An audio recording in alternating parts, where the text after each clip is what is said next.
بادشاہ اور 7 شہزادیاں۔ شہزادی نے سب کو کھلے دل سے معاف کر دیا، مگر ان سب کو احساس دلا دیا کہ وہ غلطی پر تھے۔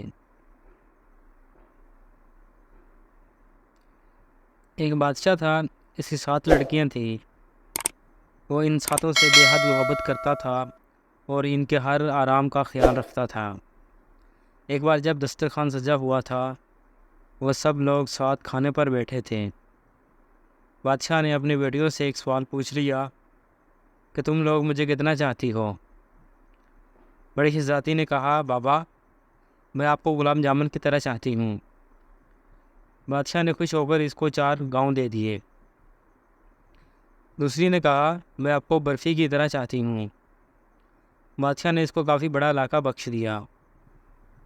تیسری لڑکی نے کہا، میں آپ کو امرتی کی طرح چاہتی ہوں۔ اس کو بھی بادشاہ نے بہت زمین جائیداد دے دی۔ اسی طرح وہ سب سے پوچھتا گیا اور سب کو مال و دولت ملتی رہی۔ 7ویں لڑکی سے جب بادشاہ نے پوچھا، بیٹی تم مجھے کتنا چاہتی ہو؟ تو اس نے بہت پیار سے کہا، بابا میں آپ کو نمک کے برابر چاہتی ہوں۔ یہ سن کر بادشاہ کو جلال آ گیا۔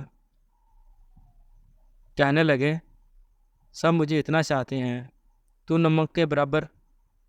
وہ بہت ناراض ہوئے اور چھوٹی بیٹی کو محل سے نکال دیا اور کہا، آپ کبھی یہاں قدم نہ رکھنا۔ وہ جنگل کی طرف چلی گئی اور پتوں اور لکڑیوں کو ملا کر ایک جھونپڑی بنا کر وہاں رہنے لگی۔ بھوک لگتی تو پھل کھا لیتی، سوکھے پتوں کا بستر بنا کر سو جاتی۔ ایک دن جب وہ سو کر اٹھی تو دیکھا کہ رنگ برنگی چڑیوں کے پر ہر طرف بکھرے پڑے ہیں۔ اس نے ان پروں کو جمع کیا اور ایک چھوٹی سی پنکھیاں بنا لی اور گرمی میں اس پنکھیاں سے ہوا کر لیتی تھی۔ پھر دوسرے دن اس کو اور پر مل گئی۔ اس نے بہت سارے پر اکٹھا کیے اور کئی پنکھیاں بنا لی اور جنگل کے کنارے سڑک کے پاس جا کر بیٹھ گئی، اپنا چہرہ چادر سے ڈھانپ لیا۔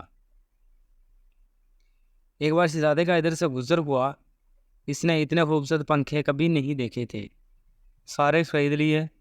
پھر شہزادی سے پوچھا، تم کون ہو؟ اس نے کوئی جواب نہیں دیا۔ اسے خوبصورت ہاتھ بتا رہے تھے کہ اس نے کبھی کام نہیں کیا تھا۔ پنکھیاں بنانے میں اس کی انگلیاں زخمی تھی۔ شہزادہ اس کے پیچھے جنگل آ گیا اور جب اس کو پتہ چلا کہ وہ شہزادی ہے اور سزا کاٹ رہی ہے تو بہت غمزدہ ہوا۔ وہ اپنی سلطنت پر واپس گیا اور والدین سے سارا ماجرا کہہ سنایا۔ ان لوگوں کو بھی دکھ ہوا اور وہ اپنے بیٹے کی برات جنگل لے کر آ گئے۔ دونوں کی شادی ہو گئی، مگر شہزادی اپنے والد کو بہت یاد کرتی تھی، وہ خوش نہیں رہتی تھی۔ ایک دن اس نے شہزادے سے کہا کہ وہ اپنے والدین کی دعوت کرنا چاہتی ہے اور ان سے ملنا چاہتی ہے۔ شہزادے نے زبردست دعوت کا انتظام کیا اور بادشاہ کو دعوت دی۔ شہزادی نے کہا کہ سارا انتظام آپ دیکھیے، مگر اپنے والدین اور بہنوں کے لیے کھانے میں وہ تیار کروں گی۔ سارے مہمان آ گئے، کئی دسترخوان ایک ساتھ لگی۔ جب وہ کھانا کھانے بیٹھے تو ان کی بیٹی سامنے آ کر بیٹھ گئی۔ اس نے نقاب پہن رکھا تھا۔ جب بادشاہ نے پہلا نوالہ لیا تو کھانے میں نمک نہیں تھا۔ دوسری ڈش نکالی، وہ بھی نمک کے بغیر تھی۔ تب ان کو بہت غصہ آیا کہ مجھے بلا کر یوں بغیر نمک کا کھانا کھلایا گیا۔ تب چھوٹی شہزادی نے اپنا نقاب ہٹائی اور کہا، بابا میں آپ کو نمک کے برابر چاہتی ہوں۔ یہی کہا تھا میں نے، نمک کے بغیر کسی چیز میں لذت نہیں ہوتی۔ بادشاہ چونک اٹھا، پھر اس نے آگے بڑھ کر بیٹی کو گلے لگا لیا اور اس کی آنکھیں بھر آئیں۔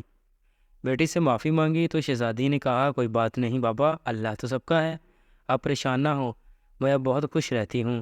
بہنوں نے بھی معافی مانگی اور گلے لگایا اور شہزادی نے سب کو کھلے دل سے معاف کر دیا، مگر ان سب کو احساس دلا دیا کہ وہ غلطی پر تھے۔